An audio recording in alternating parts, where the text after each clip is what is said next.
नमस्कार। चलिए बिना वक्त गंवाए आज के इस बेहद खास विषय की गहराई में चलते हैं। आज हम जिस स्रोत सामग्री पर चर्चा कर रहे हैं वो एक माँ के निस्वार्थ प्रेम और उसके अथाह त्याग पर रोशनी डालता है।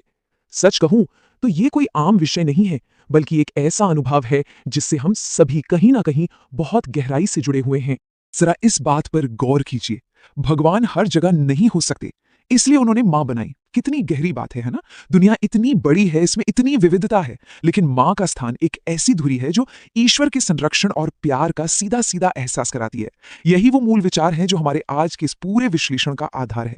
देखिए, सबसे दिलचस्प बात यह है कि यहाँ मातृत्व को सिर्फ एक सामाजिक जिम्मेदारी नहीं माना गया है, बल्कि इसे बिना किसी स्वार्थ के दिए गए प्यार, त्याग और विश्वास के रूप में देखा गया है।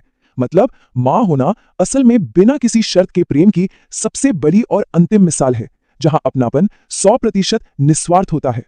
अगर हम उन खामोश रोजमर्रा के बलिदानों को देखें जो जन्म के पहले दिन से ही शुरू हो जाते हैं, तो आप समझ पाएंगे कि मैं क्या कह रहा हूं। बच्चे को चलना बोलना सिखाना, सही गलत का फर्क बताना, या फिर बीमारी में रात रात भर जागना, और हाँ, जरूरत पड़ने पर खुद भूखे रहकर भी बच्चे का पेट भरना। ये वो मेहनत है, वो परिश्रम है जिसका कोई मोल नहीं है, और ये सब कुछ बिना किसी शोर शराबे के जीवन भर लगातार चलता रहता है। और अगर हम भावनाओं की बात करें तो माँ का दिल सच में असीमित होता है। आपको याद है जब बचपन में डांट पड़ती थी, उस डांट के पीछे भी तो सिर्फ और सिर्फ प्यार और फिक्र ही होती है।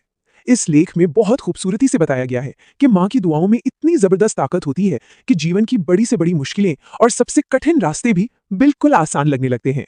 इस त्याग को और अच्छे से समझने के लिए चलिए राहुल की कहानी सुनते हैं। राहुल पढ़ाई के लिए अपने शांत गांव से निकलकर शहर की भागदौड़ में पहुंचता है। शुरुआत में सब ठीक रहता है, लेकिन करीब 6 महीने बाद वो अपनी नई जिंदगी में इतना उलझ जाता है कि माँ से बात करना भी कम कर देता है। फिर पूरे 1 साल बाद वो छुट्टियों में वापस अपने घर लौटता है। अब सोचिए, वो घर लौटता है और उसकी माँ कितनी खुशी खुशी उसकी पसंद की रोटियां और सब्जी बनाती है। लेकिन राहुल क्या कहता है? माँ, शहर में इससे अच्छा खाना मिलता है। बस एक ही झटके में वो अपनी माँ की मेहनत और उस पल की खुशी को नजरअंदाज कर देता है। ये आज के मॉडर्न लाइफस्टाइल और सच्चे जमीनी प्यार के बीच का एक बहुत ही जाना पहचाना टकराव है। तो यहाँ पर हमें सबसे अहम बात समझने को मिलती है, शहर का खाना चाहे बड़े से बड़े होटल का हो, कितना भी लजीज क्यों ना हो, वो आखिर में है तो बस एक बिजनेस ट्रांजैक्शन ही है ना। लेकिन माँ के हाथ का खाना, उसमें एक ऐसा सीक्रेट इंग्रेडिएंट होता है जो कहीं और मिल ही नहीं सकता, पवित्र प्रेम और अपनापन। वो खाना सिर्फ पेट नहीं भरता, वो दिल को सुकून देता है। वो ये एहसास दिलाता है कि कोई है जो बिना किसी शर्त के हमेशा आपकी फिक्र करता है। अक्सर दूर जाने पर ही हमें चीजों की असली कीमत समझ आती है। जब राहुल वापस शहर गया और वो ही होटल का खाना खाया, तब उसे अंदर तक माँ के हाथ की रोटी की कमी महसूस होने लगी। एक एक दिन बीतने के साथ उसे समझ आ गया कि स्वाद सिर्फ मसालों में नहीं था, बल्कि उस खाने में जो प्यार था वो यहाँ गायब है। और इसी एहसास ने उसे अपनी गलती मानने और फौरन अपनी माँ को फोन करने पर मजबूर कर दिया। और ये पल इस कहानी का सबसे भावुक हिस्सा है। जब राहुल फोन पर अपनी माँ से कहता है कि दुनिया में सबसे अच्छा खाना आपके हाथ का ही है, तो वो महज कुछ शब्द नहीं थे, वो एक बहुत गहरा एहसास था। स्रोत में बताया गया है कि ये सुनकर माँ की आंखों में खुशी के आंसू आ गए। और सच कहूं तो एक माँ आखिर चाहती भी क्या है? सिर्फ थोड़ा सा सम्मान, स्वीकृति और आपका प्यार।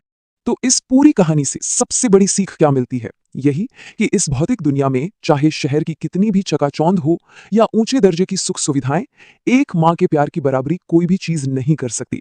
सच मानिए, ये प्यार दुनिया की सबसे बड़ी दौलत है, एक ऐसा खजाना जिसे आप किसी भी कीमत पर खरीद नहीं सकते। अब सवाल ये है कि इस अनमोल दौलत की कद्र कैसे की जाए। ये लेख हमें बहुत ही साफ शब्दों में समझाता है। हमें हमेशा उनका गहरा सम्मान करना चाहिए, उनके तजुर्बे और समझदारी की बातें सुननी चाहिए, और सबसे जरूरी बात, कभी भी ऐसा कुछ ना करें जिससे उन्हें दुख पहुंचे। जिंदगी में माँ का साथ और उनकी दुआएं ही वो असल चीजें हैं जो हमारे सफर को इतना खूबसूरत और कामयाब बनाती हैं। अपनी इस चर्चा को खत्म करने से पहले मैं चाहता हूं कि हम सब एक सवाल पर थोड़ा विचार करें। जरा सोचिए, आज की इस तेज तरार जिंदगी में जहां हम रोज नई चुनौतियों से जूझते हैं, वहां पीछे खड़ी एक माँ की खामोश दुआएं हमारे सफर को किस तरह से आकार दे रही हैं। ये सच में एक ऐसा सवाल है जो हमें सोचने पर मजबूर कर देता है कि हमारे जीवन में कुछ सबसे ताकतवर प्रभाव पूरी तरह से अदृश्य होते हैं। इसी विचार के साथ हम आज का ये विश्लेषण यही रोकते हैं। सोचने के लिए ये सच में एक बहुत ही अद्भुत विषय है।